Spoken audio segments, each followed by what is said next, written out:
Hey everyone, welcome back to Corporate Decoder, the place where we look for the hidden stories in the pages of corporate America.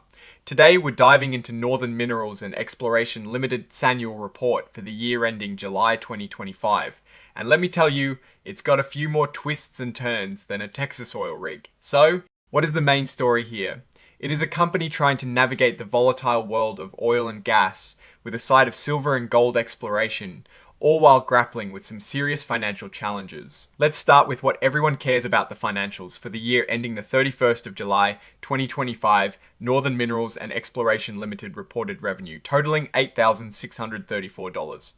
Now, that might sound like pocket change, but it is significant because in the previous year they had zero revenue. This small but important jump comes from their investment in Lost Creek Acquisitions LLC, where they started seeing some income from oil and natural gas sales. Looking at the balance sheet, things get a bit more stark. As of the 31st of July 2025, the company had cash and cash equivalents of only $4,059. That's down from $53,139 the year before, signaling they are burning through cash pretty quickly. With total assets at $162,265 but liabilities soaring to $385,613, the company has a significant deficit. Think of it like this: if you owe much more than you own, you're living on a tightrope. Their accounts payable, meaning the money they owe to suppliers and others, stands at $45,422 for 2025, a big jump from just $1,600 in 2024.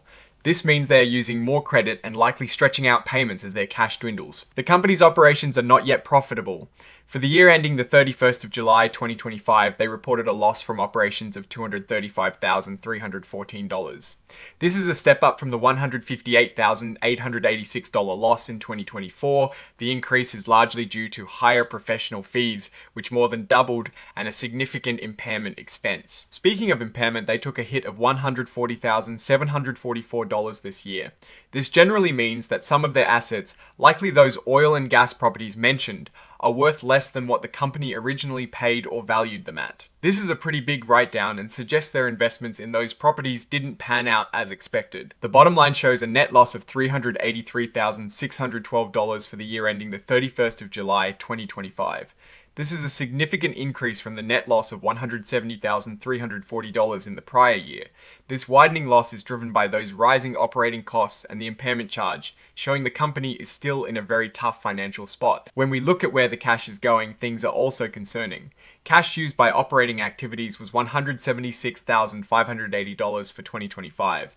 This means their day-to-day operations are consuming cash, not generating it. On the financing side, they've been bringing in cash primarily through loans and stock sales. For 2025, net cash provided by financing activities was $152,500. This came from a mix of loans and stock sales, including money from related parties. It shows they are relying on external funding to keep the lights on, and that reliance is reflected in their cash balance. By the end of the year, they had a mere $4,059 in cash, a drastic drop from the previous year's $53,139. This extremely low cash amount is a flashing red light for any company. Northern Minerals and Exploration Limited is involved in two main areas: oil and gas production in Texas and Oklahoma, and exploration for gold and silver in Nevada. They operate through subsidiaries, and their history shows a few name changes as they've shifted focus over the years. A key event in 2025 was their purchase of rights to oil and gas wells from Lost Creek Acquisitions LLC. The deal involved $25,000 in cash and 4 million shares of their common stock, which was valued at over $267,000. This acquisition is what is generating their current revenue. This investment, however, also led to that significant impairment loss we saw in the financials. The company had to write down the value of these oil and gas properties because their estimated future cash flows, based on updated reserve estimates and commodity prices, were lower than the carrying value on their books. It's a clear sign that their initial assessment of these properties may have been too optimistic. The auditors themselves have a big flag up about the company's ability to continue operating. They've included a going concern warning in their report. This means that based on the company's financial situation, the losses, the negative cash flow, the low cash balance, and the big accumulated deficit, there is substantial doubt whether they can keep their doors open for the next year without additional funding. They are essentially saying this company might not survive. Looking at the leadership, we see Noel Schaefer as Chief Operating Officer and Director, Ivan Webb as President and CEO, and Rachel Balds as Chief Financial Officer. Ivan Webb has extensive experience in the oil and gas industry, while Rachel Balds runs her own accounting practice, suggesting a part. Time role for her as CFO. There is also a new director, Jose Bahane Serrano, who brings experience in international commerce and development. Robert Campbell and Victor Miranda, who were previously directors, have resigned. When it comes to executive pay for the year ending July 2025, Noel Schaefer received $72,000.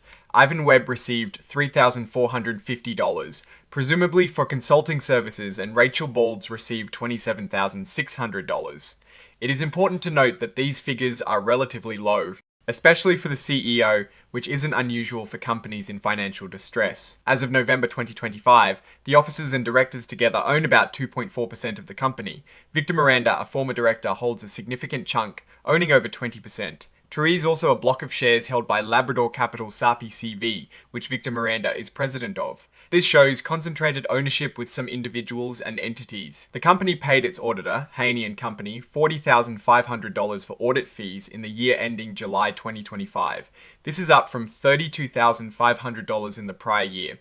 Given the company's financial situation, these audit fees are a necessary but significant expense. Now, for my take on Northern Minerals and Exploration Limited, this report paints a picture of a company in a very precarious financial position. The core issue is their extreme lack of cash and substantial liabilities, putting their survival as a going concern in serious doubt. While they've started generating some revenue from their oil and gas investments, the significant impairment loss suggests those investments are not living up to expectations. The leadership team is lean and their compensation is modest, likely reflecting the company's financial constraints. The concentrated share ownership, with a former director holding a large stake, could also be a factor in future strategic decisions. The biggest risk here is their liquidity. With so little cash on hand and a clear going concern warning from their auditors, they desperately need to secure additional funding. Without it, their ability to continue operations is highly questionable. The opportunity, however small it might seem right now, lies in the potential of their oil and gas properties if they can find a way to develop them more profitably and manage their costs effectively. In conclusion, Northern Minerals and Exploration Limited is a small company facing significant financial headwinds. Their path forward will heavily depend on their ability to attract new investment and turn around their operational performance. It's a high-risk situation, and investors would need to be comfortable with that level of uncertainty. Alright, that is our breakdown of Northern Minerals and Exploration Ltd's latest filing. What is your take on these numbers and what they signal for the company's future? Drop your thoughts in the comments. If this analysis was valuable, hitting that like button really helps. And subscribe for more deep dives. Don't forget to check out the Discord in the description where we discuss these filings and more.